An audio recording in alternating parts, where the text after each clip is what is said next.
Good to go? Sweet. So, Eddie Hearn, we're in Manchester. Fight week is finally upon us. Was there ever a point when you thought this fight might not happen after the check and the constant negotiations? Did you think that Frampton Quigg might fall by the wayside altogether? Yeah, plenty of times over the years where I thought this fight has no chance.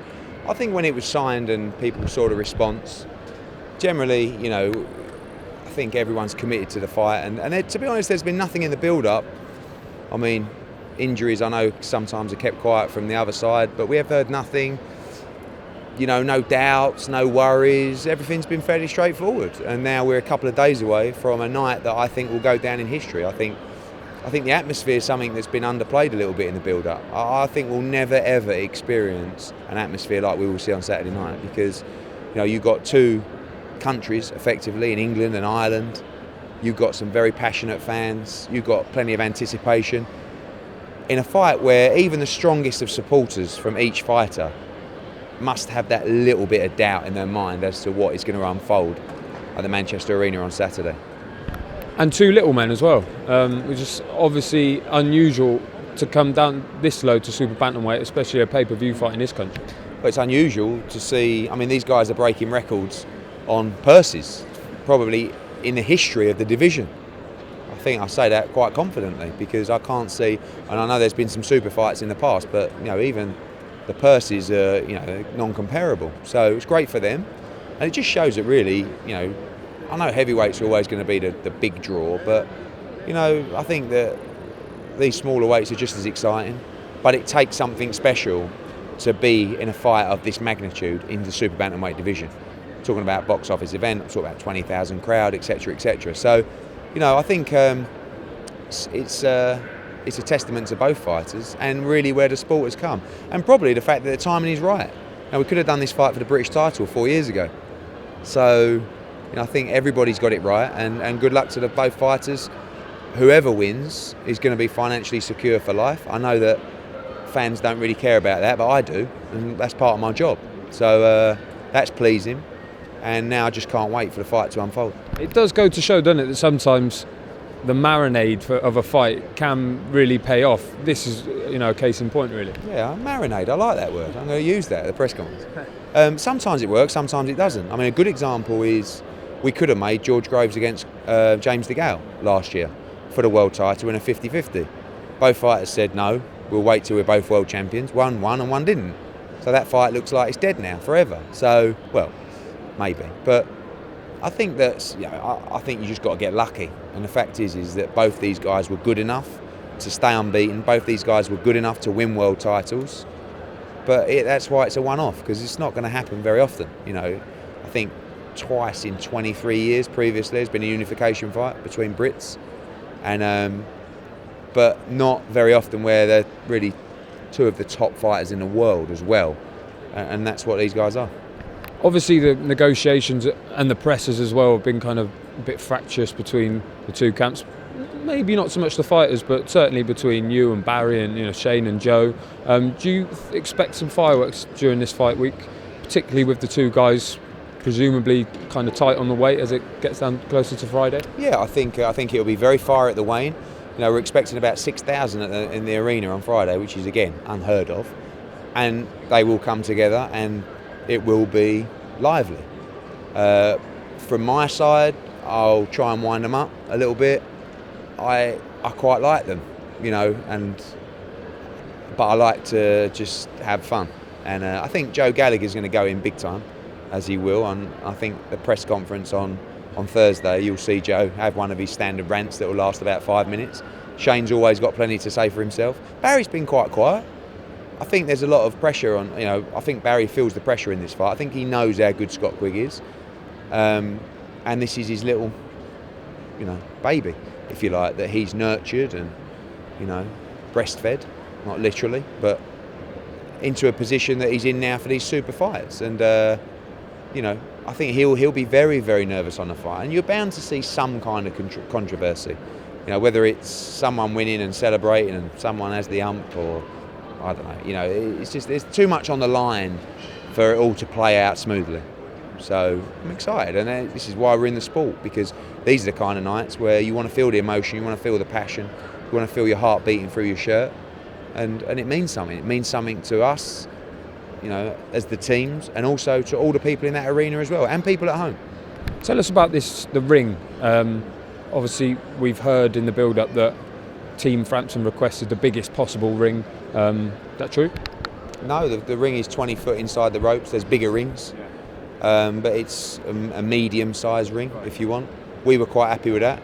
I think Frampton's going to box on the back foot, and I think he's going to try and counterpunch Scott Quigg. I think Frampton thinks that Quigg's just going to be reckless and aggressive, and if he does that, I mean, he's in for a big surprise, because all I seem to hear is Frampton downplaying the technical ability of Scott Quigg, which I think is madness. Maybe he's just saying that, but if he thinks that Scott Quigg's just going to walk onto shots, you know, that's not his game. So no, the ring is standard. You know, the officials have been selected and approved by both camps.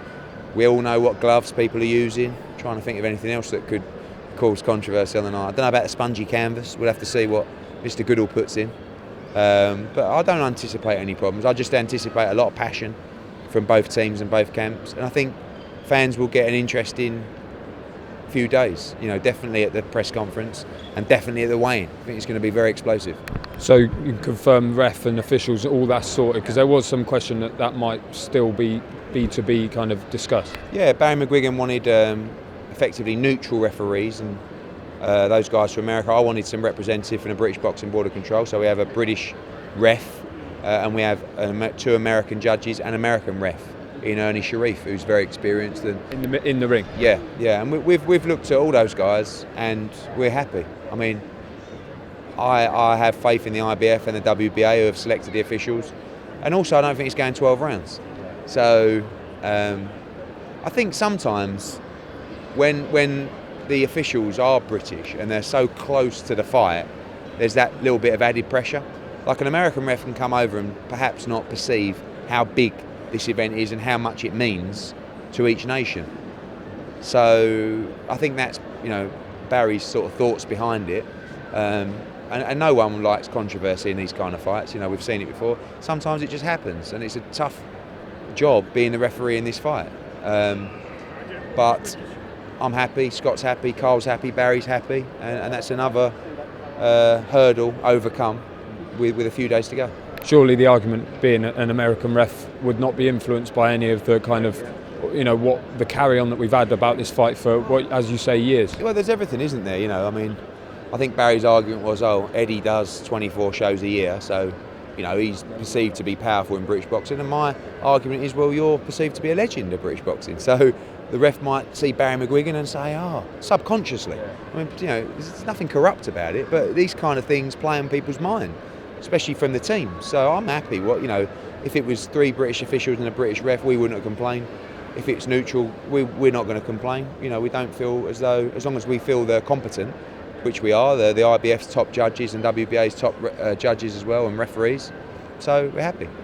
The issue of Guillermo Rigondeaux has kind of been brought into sharp focus, obviously with him boxing in England later this year. Now, should Scott Quigg win, or when he wins from your point of view, is he on the list? Obviously we know about Donaire and Shingo Wake. Is Rigondeaux a realistic target for you and Scott? Yeah, 100%. I mean, I know there's, you know, the big, not myth, because he's very talented, but that no one wants to fight Rigondeaux, but that's not really the case. You know, you look at each individual opportunity on the basis of the risk versus the reward. The risk is huge and the reward is not big enough. That's generally been the problem with fighting Guillermo Rigondeaux. If Guillermo Rigondeaux was a fighter that was backed by a huge network, even a pay-per-view fighter in the States, attracted huge, you know, revenue at the gate, you'd fight him, but he's not. So therefore, and you know, to put it into financial perspective, Scott Quigg might make a quarter of what he'd make to fight Rigondeaux than he is to fighting Carl Frampton. You know, and in my opinion, Rigondeaux is twice as good, if not better, you know, than Carl Frampton. So, and again, I hate to make these comparisons because fans don't really like to hear this kind of thing, but you have to look at that, and that's my job to look at that. So, I think the Rigondeaux fight can be built up. We're going to have a basic decision of, you've got 2 belts, you've got to fight Shingo Wake or you've got to fight Rigondeaux. You can't wait on one. You know, if we fight Rigondeaux, you drop the IBF belt. If you fight Wake, you drop the WBA belt. So the fight's too big to worry about that at the moment. We worry about that after. But it's not an ideal situation. A very similar situation to what Tyson Fury was in. He signed for a rematch in that fight, but he had to fight the mandatory. But he can't fight the mandatories because he signed for the rematch. Lose the belt. It's not politics of boxing. It's just rules. And we know the rules. We know what we have to do when we win the fight, and we have to decide which one we're going to do. But Scott doesn't have any problem fighting Rigondeaux, and I don't have a problem with him fighting Rigondeaux. It's just my job to make sure that he gets the best deal and the most money for a fight that involves that much risk.